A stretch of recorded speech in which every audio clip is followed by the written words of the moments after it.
క్రింద సాయం అందుతుందని రాష్ట్ర ప్రభుత్వం ప్రకటించింది. దీనికి వెబ్లాండ్ సీడింగ్ తో పని లేదని ఆర్టీజీఎస్ తెలిపింది.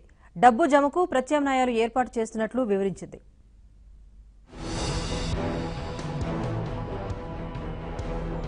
అన్నదాత సుఖీభావుకు ఆధార్ అడ్డు లేకుండా ప్రభుత్వం ప్రత్యామ్నాయ ఏర్పాట్లు చేసింది.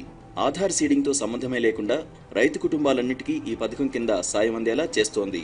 మొత్తం 60 లక్షల మంది రైతు కుటుంబాలు రాష్ట్రంలో ఉండగా అందులో ఇప్పటికే దాదాపు 42 లక్షల మంది కుటుంబాలకు 1000 రూపాయల చొప్పున జమ చేసేశారు. మరో 7 లక్షల మందికి జమ చేసే ప్రక్రియ కొనసాగుతోంది. ఇక మిగిలిన సుమారు 11 లక్షల మంది రైతు కుటుంబాల విషయంలో చిన్న సాంకేతిక సమస్యలు ఎదురవగా వాటికి ప్రత్యామ్నాయం చూసి సాయం అందించాలని నిర్ణయించారు. ఆధార్ సీడింగ్ తో సంబంధం లేకుండా ప్రతి ఒక్కరికి తొలి విడత 1000 రూపాయలు వేయనున్నారు.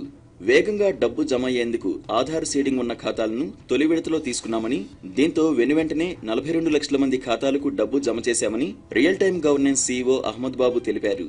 ఇప్పుడు మరో 7 లక్షల మందికి బ్యాంకు ఖాతాల్లో డబ్బు జమ చేసే పని కొనసాగుతోందని అన్నారు. ఇక మిగిలిన 11 లక్షల మంది విషయంలో కూడా ఎలాంటి సమస్య లేకుండా ఆధార్ సీడింగ్ లేకుండా ఏర్పాట్లు చేశామన్నారు. ఈ రైతు కుటుంబాల విషయంలో వాస్తవానికి కొంత సాంకేతిక ఇబ్బంది తొలుత వచ్చింది. వీరిలో కొందరు వెబ్లాండ్ లో తమ ఆధార్ను అనుసంధానం చేయలేదు. మరికొందరు బ్యాంకు ఖాతాతో ఆధార్ అనుసంధానం చేసుకోకుండా ఉండిపోయారు. ఈ రైతు కుటుంబాలన్నిటికీ కూడా అన్నదాత సుఖీభావ్ కింద డబ్బు జమ చేసేలా ఏర్పాట్లు చేశారు. వెబ్లాండ్ లో భూములున్న రైతుల బ్యాంకు ఖాతా నెంబరు, వారి బ్యాంకు ఖాతా ఐఎఫ్ఎస్సి కోడ్ సేకరించాలని రెవెన్యూ సిబ్బందిని ఆదేశించారు.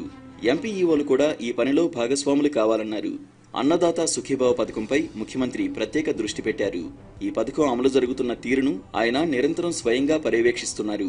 రైతులకు ఎక్కడా ఎలాంటి ఇబ్బందులు తలెత్తకుండా ఈ పథకం సవ్యంగా సాగేలా సూచనలు ఇస్తున్నారు.